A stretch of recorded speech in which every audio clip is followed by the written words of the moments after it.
Hi everybody, it's Christi, and Ricky will be joining me here in just a minute, but I'm going to take a moment to do all of the pinning and sharing, so talk amongst yourselves while I do that.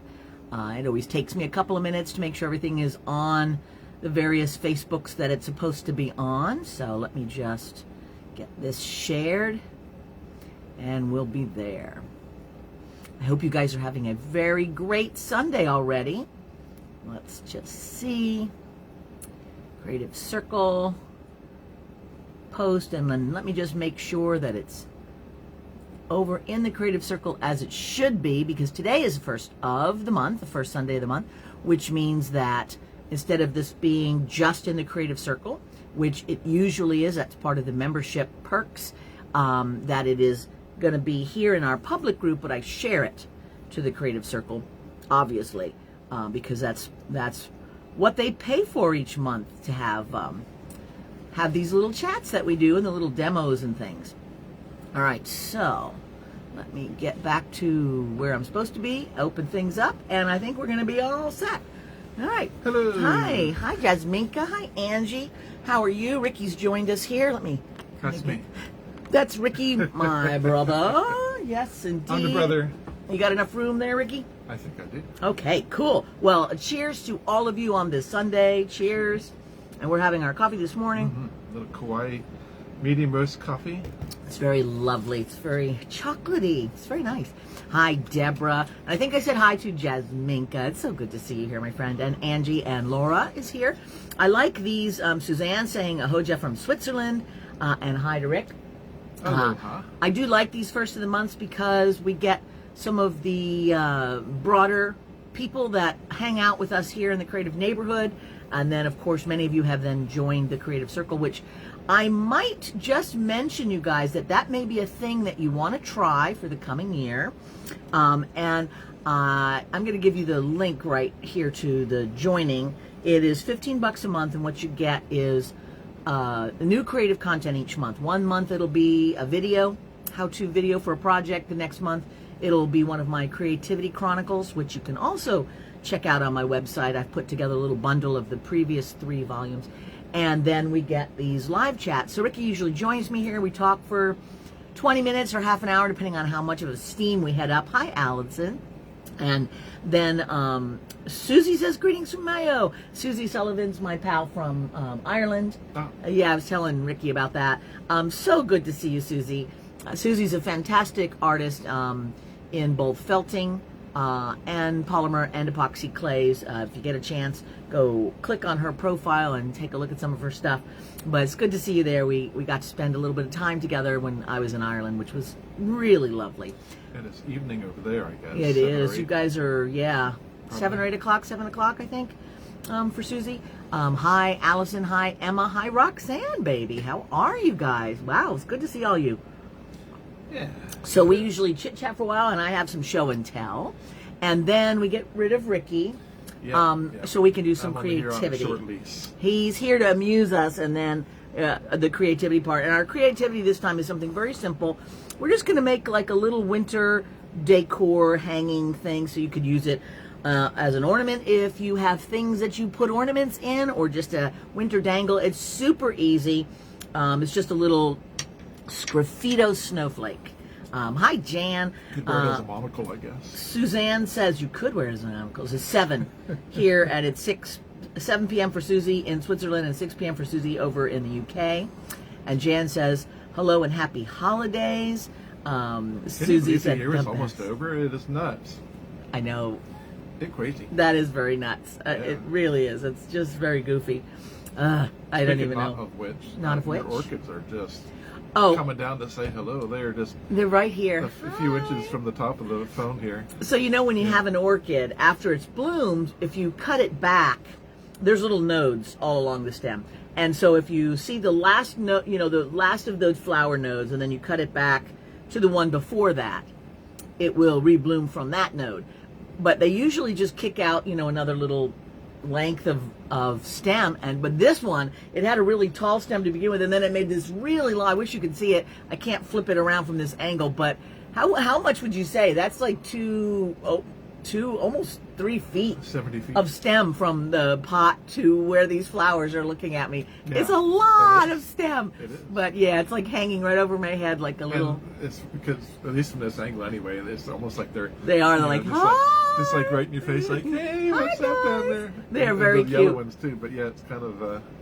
Yeah, there's 2 of them, and they're both just feels like a different leaning sort of over cluster. right Well, over these at guys me. are hatching. I know, we've got like they're everywhere. There's all of them are blooming here on my shelf. They're reblooming, and then all the ones back in the lanai are all ready to go too, which is such fun. Cool. Hi Pam. Janice says good morning, hanging out by the atmospheric river in Western Washington. Rain on. Oh my, wow. That's cool up in the Pacific Northwest. Yeah, when they rain up there, they rain. Pam says it's noon here in the armpit of America. Where are you, Pam? Pam, probably Chicago area, right? Armpit, USA. Irene says, hi, friends. Hi, Irene. So good to see all of you guys. I'm really glad to have all of you watching. So I put together a bit of show and tell. Now, Ricky doesn't know any of this, and he's going to be able to comment to some degree. But this is all just crazy stuff I go through my stash. And so as an artist who uses lots of things in what I do, because you guys know that I do a lot of stuff with polymer clay, but then lately I've incorporated that polymer clay into epoxy clay, and then I've built stuff all around it. Hi, Patricia! So I'm always on the lookout for stuff. So this one I wanted to show you when I was in Ireland. My pal that I was staying there on her creative center is, we're right on the ocean, and she is a collector of things as well. And she has a friend who, if somebody she knows that's in the scalloping industry, so they collect scallops for the restaurants and stuff, and she sweet talked them into keeping, hi Vicky, some of the shells when she's done, which is great. Pam says, Southern Illinois, moved here from San Francisco, save me! It is quite a difference from San Francisco to Illinois. That is for sure. Patricia says, ahoja. Lori says, aloha. Looking forward to seeing you and Cheryl Novak on December 18th and 19th. Yes, our buddy Lori is normally in Arizona. And if you haven't checked out her, go click on her profile page too. She's quite multi-talented. And I know she's got a series of books. I think you've got a new book out, so go check that out when you get a chance. Marilyn's checking in from Virginia, and I'll be seeing you in February. You'll be here on Island. And Lori says, oh, scallops. I thought you said scalps. I don't collect scalps, right, but scallops, yes. Hi, Darlene. Hi, Rufia. I feel like that's not on the approved list. Right? Oh, my goodness. Anyway, so Lori will be on the island. She has a place in Kauai that she goes to, and she's going to come over and see us. And Cheryl, which you know, are another one of her friends who lives here now. And back to scallops. So she gets a bunch of scallops, but she said I could pick a few out. And I picked this one because, look at this. So sometimes we forget or know but don't actively think about. Life is creativity, man. I don't know the particular name of the organisms that create these little casings. Some kind of snail, mollusk, barnacle, who even knows what. I will look it up and inform myself. But I mean, isn't that a beautiful sculpture just by itself? I mean, look at that. Look at that. Isn't that great? That's wild. There's another kind of shell that I would like to get, and I forget, it's got a name too, but I forget. But it is a shell, it's a decorator type shell, so it's another like mollusk, not mollusk, scallopy kind of a guy. And it uses its secretions to find discarded shells and like glue it to itself to make like a halo of other shells. Huh. We thought it was just humans creating. Oh, yeah. And I know there's urchins and some and all of these things do crazy stuff, and there are other things that do that too. Yeah, and you probably have a million. You know, it is funny because a lot of like fish build these elaborate, things to attract a female, and some of them are quite amazing. Yeah. And octopuses will kind of create these little forts that they can hide in. It's really quite fascinating. Hi, Victoria. How are you? Darlene says, morning. Facebook was hiding you from me again this morning. No notification. Facebook. I know it does that a lot. Well, I have several shell type show and tell. So this one is a shell that Ricky got. And here on the island, Ricky, would you like to tell us about it? No, I wouldn't. Yes, you would. These, when they're alive, tend to be often right up in the surf, so they're getting the nutrients or whatever it is from that, and they've got their foot that's down there. But sometimes you can see them out in the sandy areas where it's deeper, and there's a trail that, you can see like the indentation of a trail of where they are. I was with a buddy of mine who passed away a little while ago, but we were snorkeling. He says, here's one of those shells. And so he looked at the trail, went to the end of it, and scooped down there and pulled up, and it was, like this long. Wow. And it was just, wow. It's like, if you know, you know. Yeah. So but they're really cool, aren't they? Aren't they just amazing? Just the way they, little let tower. me get my face out of there so you can see it. This is called an auger shell because it resembles the tool that you would poke into leather. But, I mean, you usually see them quite a bit smaller on the beach. You see them on the beach, and they're always digging. To an and inch. you kind of have to. They get exposed sometimes to the waves and immediately sneak back down in. Yeah. But so that was a fun find to come across that. I bet we don't have a lot of shells here in Maui. Yeah. And for some, I don't know why that is. If that has always been thus, or it's just I heard a something thing about the fact that we don't have a big difference in the tide changes between high and low tide.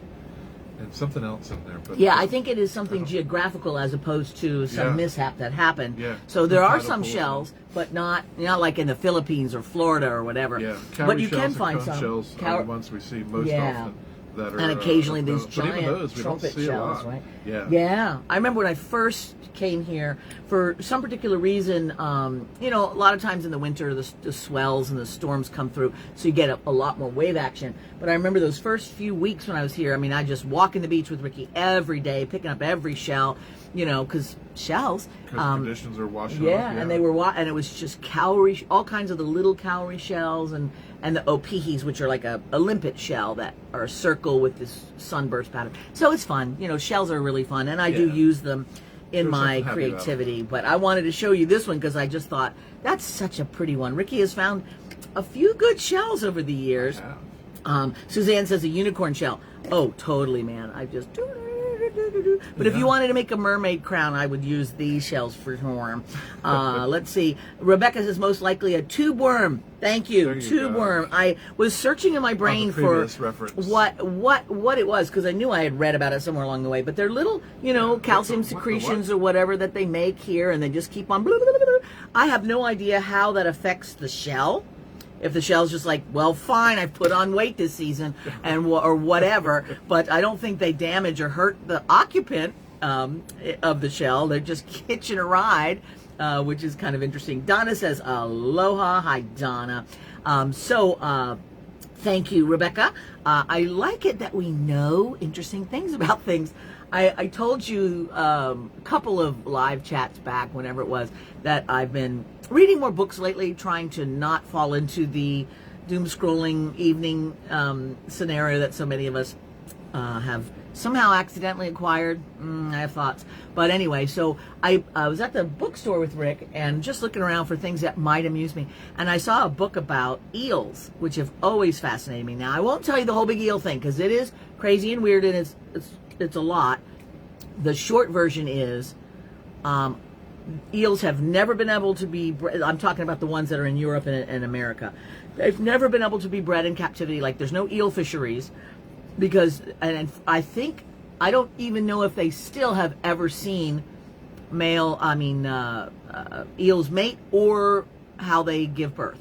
I think they still don't know, because all the eels go to the Sargasso Sea, which isn't really even a sea. It's like an area of seaweed inside the Bermuda Triangle area, and then they do magical things and never come back again. And then these tiny little transparent leaf-like things wander around the ocean forever until they go, you know what, salt water, I'm over it. And then they go up into all the streams and be freshwater from there on out, which some animals do. I mean, salmon and things like that do as well. But anyway, they're weird and fascinating, and that's just like a tip of the iceberg of the weirdness of eels. So I was fascinated by this because sometimes I just want to read about weird things.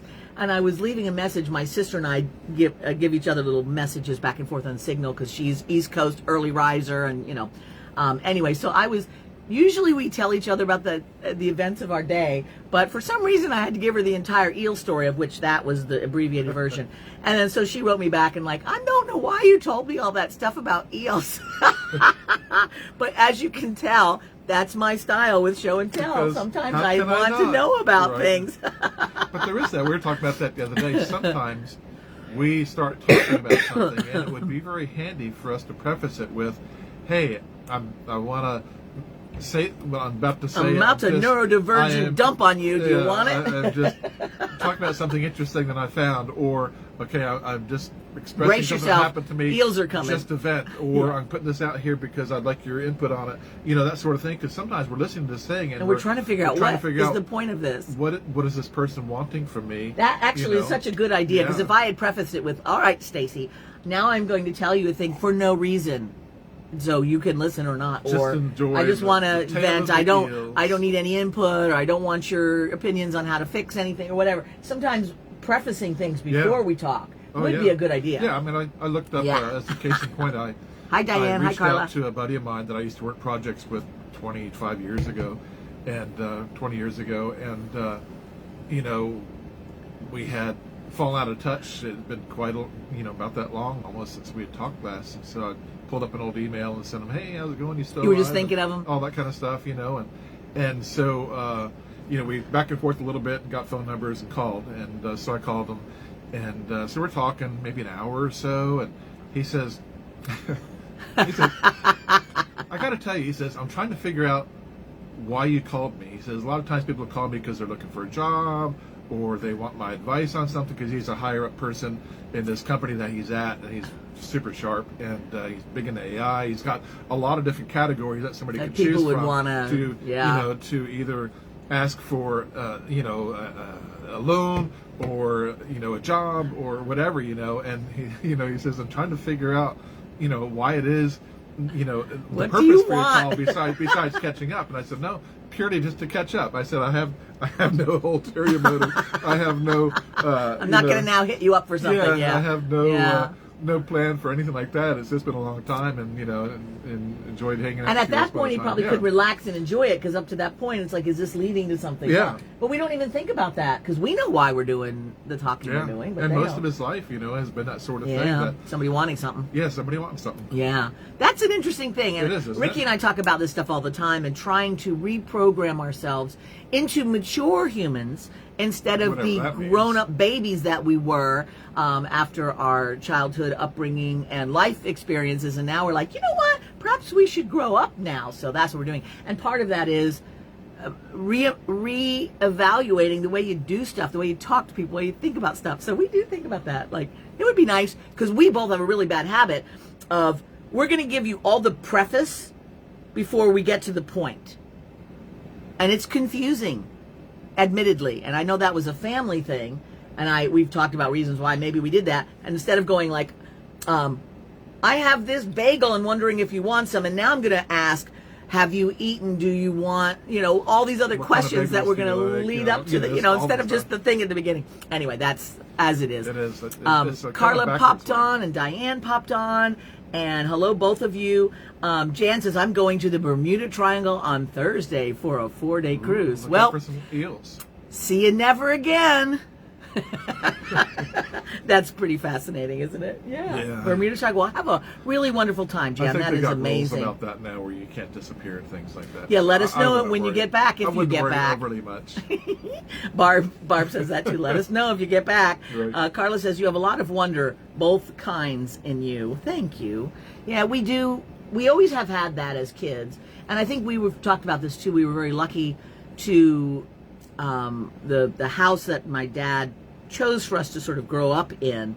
I think he had a lot of wandering in the woods days as a child, so he was really needing to make sure it was a house where there was woods to roam, which we had, and a nice like stream right beside us that we could look at. So we had a lot of cause for being curious and wondering and exploring the natural world as kids, which obviously we have has influenced the way we are, for sure. Yeah. And speaking of which, I have more show and tell. So More. when I was on my trip to the UK and Ireland, hi again, Susie.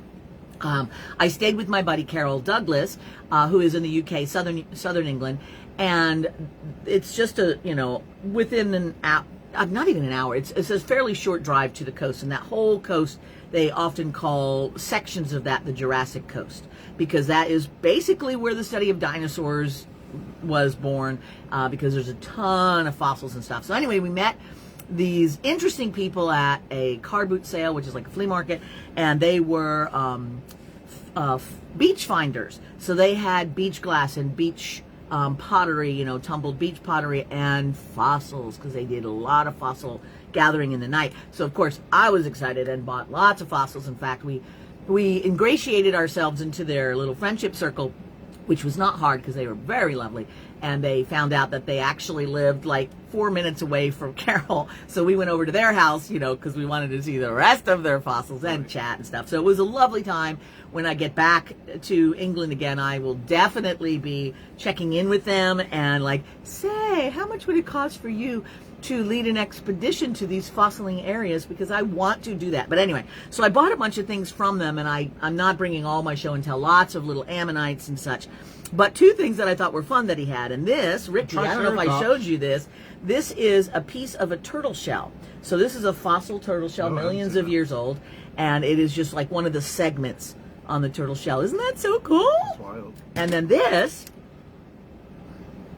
apparently is like sort of a bony cheek plate from some prehistoric fish, which is interesting. The different colors are depending on the age and which minerals are seeping into the fossil strata, but this is actually the thing itself fossilized. Like some fossils are, the piece itself has been mineralized, others are impressions that have been refilled with other things. But those are two of my mineralized fossils that I think were fun. And I also bought some fossil bones and other little bits and pieces of things that he had, and lots of ammonites and ammonite clusters, which was super groovy. What a fun thing.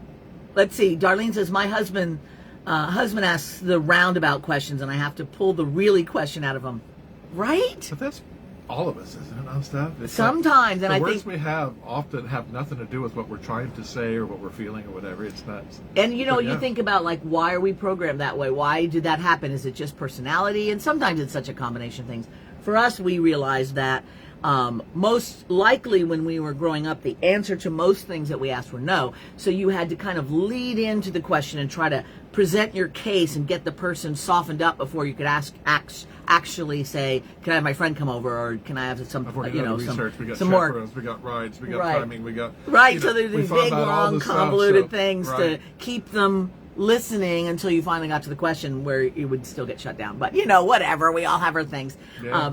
Pros and cons. It's good to understand where it came from sometimes. Yeah. And that's us. It could be a completely different reason. Oh, yeah. Other people are that because that's the way their minds work, which obviously ours does work that way also. But anyway, it's fascinating stuff. Hi, Diane. Good to see you. And I have one more thing. Hi, Shauna. Good to see you too. It's been a while. This is not a fossil, but it could be. This is a very old glass stopper, probably from some canning jar or whatever, but I love it in that, can you see, I'm going to try to catch it in the light, how it gets the iridescence? I have not read up on why glass does that. You'll see that a lot of times in Roman glass, old Roman glass, will get that iridescence. I'm sure it's just the minerals within the silicone of the glass are leaching up to the surface and interacting with things. That's what I'm going to pretend that I know. But I love how it just gets that stuff. With your Geiger counter? There are radioactive glass, but this is older than that. But anyway, I just loved this little thing, and that's another thing that I didn't get to do, but almost did this time when I was in England with Carol, and we will do it again next time. But there's mudlarking. Oh. Become irradiated. I can do that anytime. But mudlarking is essentially when you're going and mucking about in the mud of the riverbanks and finding things like that. And obviously in England, which lots of years of history of people living next to the river, Thames and the otherwise, that's a big thing. So anyway, she had a spot that she had been to with somebody where you could find stuff that had kind of washed up to the edge. So we found our way. It took us forever going down wrong way streets and everything to find where we were supposed to be. And then as soon as we got there, got out of our car and started walking, the sky just dumped rain. I mean, buckets full. So we ran back to the car and said, well, perhaps, and it didn't let up from that point on. I was like, perhaps today is not the day, but next time, England, next time I will. Jan says, I like a yes or no question. Well, Jan, you've come to the wrong place for that. Suzanne says, you couldn't be too long because the adults would stop listening. Yes, also, actually, yes and no with us. I think, I don't even know why. I mean, we got shut down a lot, but our long rambles when we were leading up to a question, I don't remember being interrupted too often to stop. I think they waited till we got to the question and said why we couldn't do it. Maybe. Right, Yeah. but I don't remember being like, shut up, go away. Although there were so many times like, go outside and play. But that was everybody of our generation. So there are sadness about that, obviously. Think about what you haven't done yet, but you're about to. But you're about to do. Oh, wait. But anyway, it's the weird things that make us who we are. And so you have to kind of figure them out, cry about them, and then embrace them as just part of who you are, and then find the little superpowers tucked within, because they're there too. So it's just life, isn't it? Life is weird. I don't know what it's about. Anna is here. Hello. And let's see who else. Did somebody else pop in? Okay, no, good. I'm caught up there. So anyway, that is most of my show and tell. I do have one more, which is a show and tell / commercial. I know. And I'm going to go ahead and get you a link right now, so that you can be ready for the... brace yourself, folks. Brace yourself. Brace yourself. Right. Okay, here's the link. So many of you know that I just did this little thing on push prints, which is a term that I made up because you do a lot of pushing to make these little prints. They're super easy. And then we went through a lot of different things that can be added to these prints, including pencils and watercolors and poking holes in. So these are a couple that we did in class just by making impressions of things I found around the studio and then learning how to accentuate it with, I can see it through that. with paints and with pencils and all the rest. So I did it as a video course with some supporting materials. So there's a Facebook group. We did a live chat, and then we did a bonus live chat. Thank you again to Patricia Hoffer, who is the reason why we did a bonus live chat, because she said, and rightly so, all right, I've made all these presses and I don't know how to get there. Like, I watched what you did, but I'm not sure what to do first or next or whatever. Hi, Kirsten. And I thought, I do some things instinctively that I'm just assuming you'll understand how to do it, because I'm not really realizing, wait a minute, there's some steps in there about how I do it that I should explain. So we had another live chat. So when you sign up for that, you've missed the live portion of it. What you get is you get a PDF that is emailed to you when you sign up, and it will have the link to the video and the link to the other 2 live chats, which are all saved in an unlisted YouTube, so that you can watch all of that stuff. And then I'll bring you into the Facebook group if you want additional support, or to post, because there's chatting that goes in that from there on out. So anyway, So even though it's not live anymore, it's that's not still right. something you can participate in and enjoy. Exactly. And But I would, it's a fun, and it did turn out to be more challenging, because Suzanne was saying push prints are cool and challenging. Try it, which I appreciate, it's Suzanne. fun to see those. Bye, Carla. See you later. Get a lot of the a lot of the previews and stuff, over here, where it's like, hey, what are you working on? What's that? Well, look at this, and or she'll have things spread out or whatever, and it's like, well, that's really cool. It is. It's a very cool little process, and I was surprised, because I was thinking, oh, this is super simple, and they'll love this. And a number of you like, well, it is simple to make the print, but it's challenging to turn it into a finished piece. And I thought, oh, I didn't even think about that, because I was realizing, and I said this in the second bonus, and I've told Ricky about this, is that even though I'm telling the people in my video, which is just shows you how to do it, it's a very simple process. I didn't make it up. It's out there. But what I think the value of the video is seeing what I do with it next, right? The making the prints super easy, but the turning it into something, I was telling everybody, just put the things anywhere. It's all easy. But I don't think actually that's accurate, because I think I am already starting to design in the way that I choose both the colors and the impressions and how to put them together on the page, even though I'm not actively thinking about what this will be. I'm not trying to make a horse or trying to make a garden. I'm just sort of instinctively designing. And I didn't really realize that. So to tell everybody, just put it anywhere you want. And then they did, and then said, now what? Like, This would seem to fit here. This would seem to fit there. I guess I am actually sort of designing on a subconscious level, which is a good thing to know and tell people about. So anyway, we have the how-to video, and then we have the demo, and then we have the support demo that is like, okay, let's break this down even a little bit more. So it is very cool, and it's very easy, and it's a $20 course.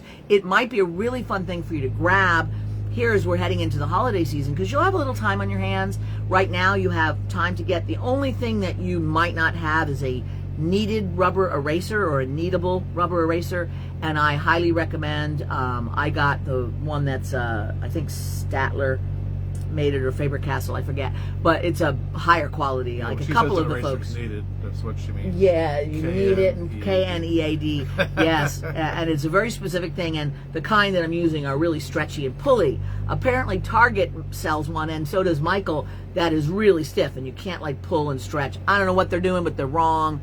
That's not how they should have done. So you have to get one, and I have the link. And you can get it too on my Amazon influencer page when you go to that, which you can find in my website. And if you go to look up the all about the course on that little thing that I just gave you, you'll see a materials list. And I can't remember if there's a link there over to the Amazon page, but anyway. So that's basically it. So it's paper, it's an ink pad, and I recommend a waterproof one, an archival one, so that you can put watercolors on it if that's what you want. But if not, then you just use pencils and it's all good. But it's pretty easy. Hi, Jackie.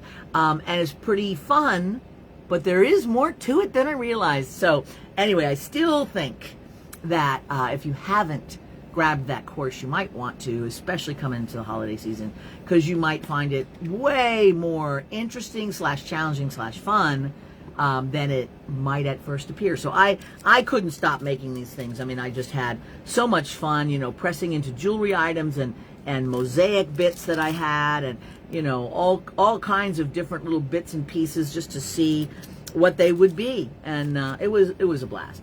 Mel says, ooh, a little mudlarking, right?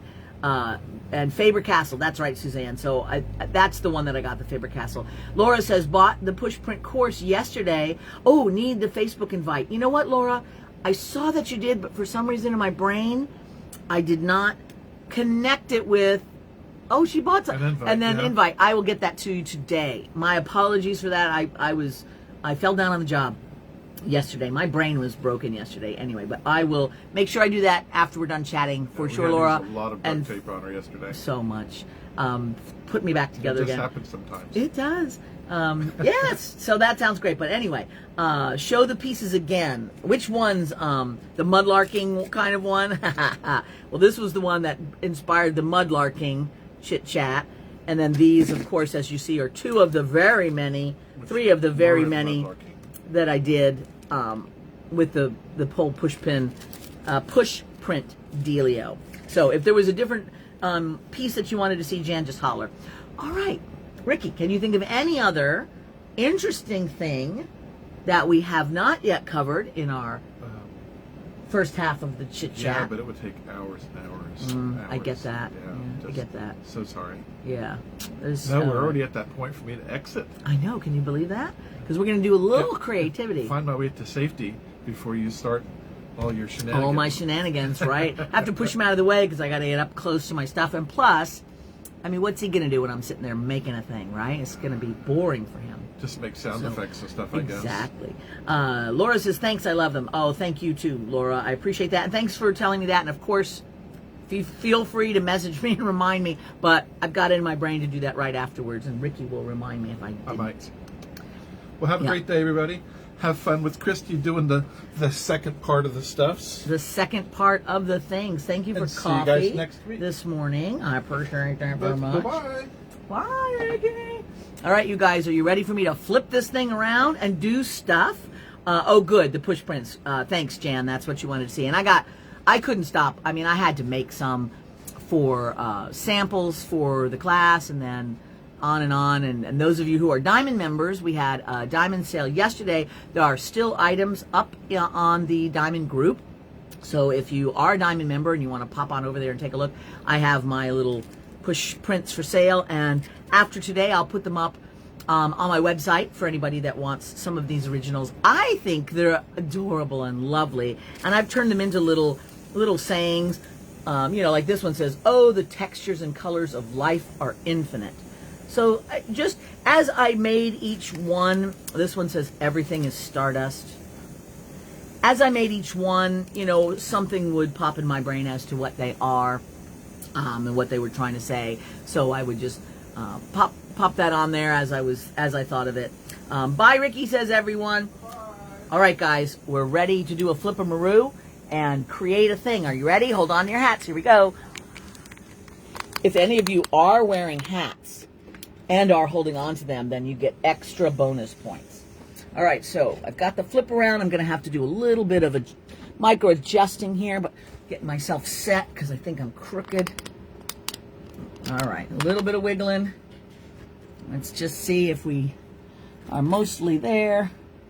Okay, so here's what we're going to work on, and I should have shown you earlier, held it up to the thing. I just thought we'd make this very simple little snowflake ornament because it's something quick and easy. You can make it with friends and family over the holidays if you want. You can make several of them for part of your holiday ornamentation. It's non-specific in terms of what version of holiday festivities is important to you.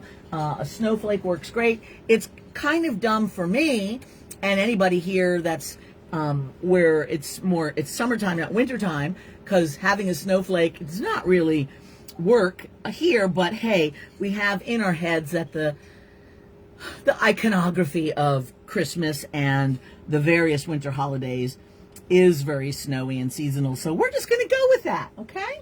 So why not? We're going to take liberties. So I'm starting off with just a ball of polymer clay. White ball of polymer clay. You can put speckles or whatever on if you want, but it's not necessary because we're going to cover it up.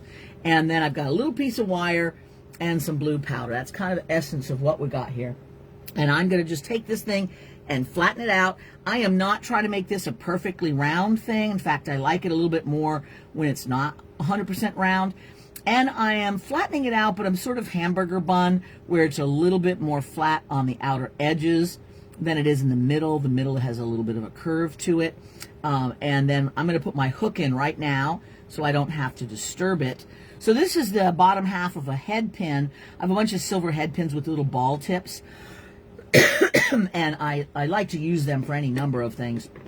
But I always save the bottom half when I nip the ball part off that I'm using in my mosaics and such like that. And because this is very useful. So I'm going to just bend it in half. And then I'm going to use my pliers to bend little feet in the bottom. This is sort of necessary for polymer. You can make this same thing out of epoxy clay if you want. It should work exactly the same way, but I like the intensity of the powder on contrast with polymer, more so than epoxy clay, but it can work either way. But I'm going to put this hook in now so that I don't have to fuss with it, and the little feet on the hook are important because metal doesn't stick permanently to polymer. You kind of jam it in and then it will not stay, you know, it's just stuck in there and it will unstick itself. So we have to put those little hooks in to kind of keep it from moving around. And you can make this, I made this more towards the front, and actually I think I would like it better if it was on the back, so I might flip this thing around once I've smoothed the little areas where it's poked in there a bit. And then all I'm going to do now is just kind of curve it the other way so that this one now has the rounded part this way, because I like that better. And now I'm going to just press that here on my tile. I work on tiles a lot, and you guys know this, because it holds everything and keeps everything grabbed, but it's not permanent. You know, it'll come right off once it's baked, and I can bake it directly on my ceramic tile. Toothbrush. I'm going to just use a toothbrush and poke it all around to give it a snowball effect. I'm going to start on the edge and going down the side too, so I've got this nice little texture all the way on the side and then up onto the edges. So all this whole rim and border around there is very snowbally. And then I'll just put a couple going in here, but that's mostly where all of our powders and everything are, so that's not as important, but that outer edge is pretty good. Now I am using Pan Pastel. All right, so you guys know my whole spiel about Pan Pastel. It is my powders of choice. You could use mica powder, you could use pastel powder, you could use chalk powder. Any of those would work, but they're a little bit more challenging. They have a tendency to fall back into the carved holes because they don't grab to the surface of the clay as much. But you can play with it and try it and see what happens. And what I'm going to do is I'm going to put a bunch of powder all here in the middle. I'm going to start with that. And then once I've got all that on there, I'm going to clean my brush. I've got a little carpet square off to the side. And now use my, maybe just a tiny bit of powder on there. Use my brush to kind of make this go to the outer edge, but see how it's a lot softer and more diluted, I guess, you know, so you're sort of making a gradient all the way out. And once I've done that, now I'll go back in and fill in that center so that all of the blue in the middle is nice and bold, and kind of fix any areas so that it looks mostly symmetrical. All right, so that is all we need there. And again, this is why I use Pan Pastel, because this powder now is really embedded into that clay. It's not just on the surface, it's really stuck in the body of the clay. I'm going to have a little piece of blue so that I can, as I scrape things off, I can just put it on a piece of clay almost as a receptacle of the gook. So it's just a nice little spot to put all my leavings. There we go. All right, so now I'm using my Wow It's Awesome tool. You can use any number of tools. The reason why I like this is it's got this nice little scoop edge here and then this hook edge over here, both of which are really good when it comes to dragging into the clay and creating the little patterns and the lines that I want. So what I'm going to do is I'm going to start here, and I don't care that this is straight or equal. It's just going to be an interesting line, all right? I don't really need this to be perfectly symmetrical. Now, some of you prefer that, and that you're on your own on that one, because I am going to go with this very kind of natural feel, all right? And then we're making an asterisk. So this comes this way. And see how I get that scraping, and I'm just getting rid of that scraping each time. And then this way. So you got 6 arms on that, right? And then I'm going to scrape a bunch out of the middle here. So I'm just kind of pulling some to make that center of the star of the snowflake. And my distancing here was a little off, so I kind of didn't make that as perfect as I should, which is no biggie, but I'm aware of it, so as I put details on, I'll have to compensate a little bit for that. So I've just sort of scraped away, but still left it kind of rough, right? That's okay. It gives that kind of a fuzzy feel to my snowflake. Now what I'm going to do, still using the thick part, is on the end of each one, but not all the way at the tip, I'm going to drag lines to make, and as I go around, this has to be, what I do for one, I'm going to do for the other. See, this has to be sort of equal as you go along. So I'm making a little crow's foot at the end of each one of these, but not at the tip. So it's about 1/3 of the way to the end of the arm.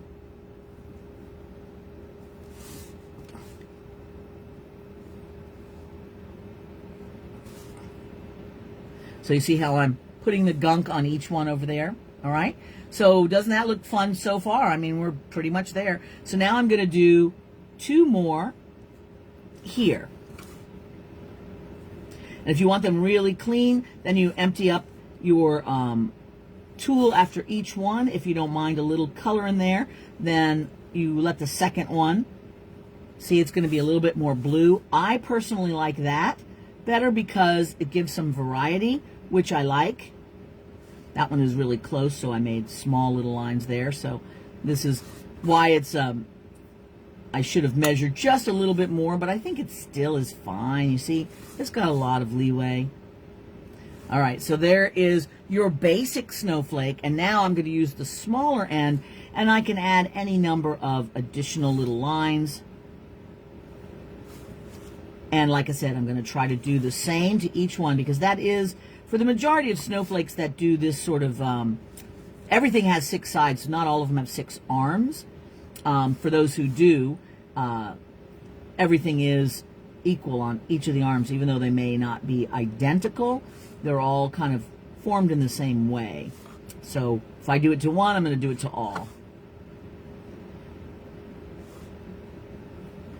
And I'm trying to just pick up the goo as I go. And then you just look at it and see, does it need anything more? You can add, additional stuff off the edges of things. You can make it as crazy as you want. I like just this. And I'm going to flip this around now so you can see it up close. I like it, if I start adding any more, it starts to get like super weirdo busy. But let me hold this one up to you so you can see. And doesn't it look fun? It's just a very natural feel. Here's the other one.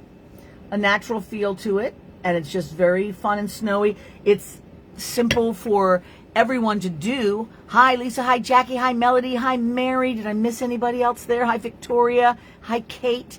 Hi, Lisa. Anybody that I didn't see, hi, all you guys. Welcome. But I love it because it really is simple. Not in the push prints are simple, because they are, but then making them into a thing is more challenging. This is pretty simple. You're making an asterisk, and then you are just making the exact same lines on each thing. Some big ones, some small ones. But I think it turns out kind of fun. Now, this, of course, being polymer, all you have to do is put it in the oven. Use the instructions on your clay package. So whatever clay you use, any brand of polymer clay, can be just fine. I love and recommend Primo, which is made by the Sculpey people. Hi, Suzanne. Because I've used it my whole career, and I just love how soft and creamy it is, and yet how very strong and durable it is. But there are other brands, and they're all lovely. Each of you have different preferences. If you haven't done a lot of polymer clay, I would suggest start with Primo is one of the lines from Sculpey. So you can see on the thing, it'll say Sculpey really big, but you're looking for that word Primo. And I'm just using white. And that's a great little project to do here on this holiday time. That would make a wonderful little tag onto a gift if you're giving gifts to each other at this time of year, which most of us do, or just something that's dangled around for very Christmassy decorations, or just whatevs, Oops, sorry. I was trying to put something away underneath my desk so I could put my feet there, and it was clogging. Like, what's going on under there? Sorry for the distraction. But it's just a lovely thing to make, and super duper easy. All right. Suzanne says maybe I'll do this with my 7-year-old play date when she comes over on Wednesday. It would be fun, wouldn't it? And you can, what's nice to do before you do this is just Google search, or however you choose to search, snowflake images, right? And look at the real ones and just see the myriad of things there are, and let them influence you. So this is the very simplest one, an asterisk with just little lines. But as you look at all of them, there's so many different things you could try. So that keeps it fresh, keeps it interesting, and the powder on there works really good. There are other things that you can do to scratch through. So if you're not a polymer person, this can be a thing where you you can use paint, put white crayon down, put your poster paint on top like we did when we were kids in blue, and scratch through that. That's fun. Other different kinds of things you can get creative on of the scratch through, because you can do it with any number of things. But I think kids love being able to have a nice tool that carves into things without it being anything where they can hurt themselves, and it's really kind of fun. Snowflakes have 6 points, or so I have been told. Yep, they do. I think every single snowflake grows in a 6-sided crystal, and some of which are very blocky, most of which have these 6 arms that come out. So it's really fun to look at all of them and just see the marvelousness of it all. All right, guys, guess what? I'm actually finishing a little early today, giving you your Sunday back. And those of you on the Creative Circle, Next week, we're getting right before our Christmas time. So we're probably going to do something, let's see, next week. Whoop, let me see what today is. Yeah, next week is getting the 14th. We'll be doing something fun there. We've been starting some larger projects. I'm going to wait to start the next one. We have a couple of things we haven't finished yet till after the holidays, but we'll do some fun little small projects. So those of you who haven't joined the Creative Circle and would be interested, or you've joined but your membership has lapsed, sometimes it lapses because your card has changed and then it tries to renew and it can't, so then you don't have access. You might still, if I haven't taken you out of the circle, you might still be in the circle. I'm usually on top of that, but anyway, you won't be able to access the stuff in the website. And just so you know, and this is a thing I'm working on as I revamp my site, when you try to access your stuff through the site, because there are archives and different things you get through my website, is you log in with whatever email you use to create your subscription, and you can call me message me if you have trouble. And then you go to the memberships and hover over it. Don't click on it, because when you click on it, that just takes you to sign up and join, which I recommend. If you haven't, do that. But otherwise, hover on it and you'll see the diamond, the Creative Circle, and the everything, and then you can click on the circle, and that'll give you your coupon code. It'll give you the archive stuff and the Facebook page and all that things. All right. So anyway, if you haven't already joined the circle, give it a try. Why not start the year off with it? It's $15 a month. If you don't like it, you can stop. But you'll always get this month's project and the previous month. So for $15, even if you only did it for a month, it's a bargain. I'm hoping that you will love it, because we have these weekly chats, which are always great fun.